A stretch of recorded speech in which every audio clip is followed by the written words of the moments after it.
The origins of radical empiricism. James's philosophical training was steeped in the British empiricist tradition, Locke, Berkeley, Hume. It treated sensations and ideas as atomistic elements that the mind passively received and then recombined, drawing on his own experimental psychology work, where introspective reports revealed that mental contents blend seamlessly.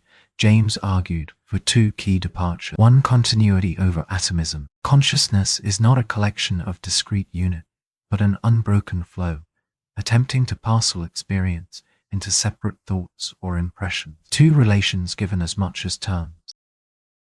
Traditional empiricism acknowledged only sensory data, but neglected the relations that tie those data together. For example, the temporal succession or emotional tone connecting successive moments for James.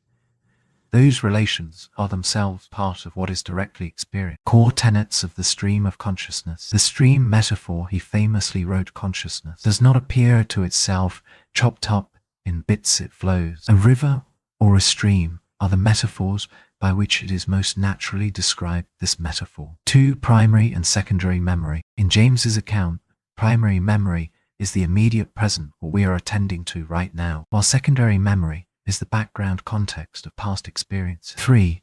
The specious present. James coined this term to denote the short duration in which our experience feels present, typically a few seconds. Within this window, succession and temporal relations are directly experienced. 4. Radical empiricism proper. Extending beyond psychology, James's methodological claim held that everything directly experienced, whether object, relation, or process, should count in our account of reality.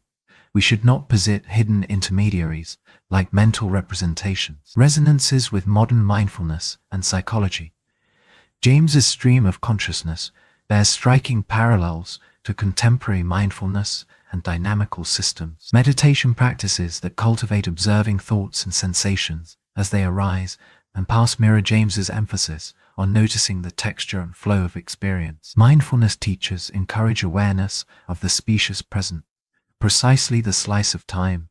James identified phenomenology philosophers like Husserl, Merleau-Ponty, and Heidegger elaborated on the continuity of lived experience, lived time, being in the world, developing methods for describing experience from the first-person viewpoint. A natural extension of James's radical stance, cognitive science, and dynamical system. Some contemporary researchers adopt continuous time dynamical systems models, where mental states evolve fluidly in high-dimensional space. These approaches recast perception, memory, and decision-making in terms of trajectories rather than isolated snapshots, challenges to categorical thinking.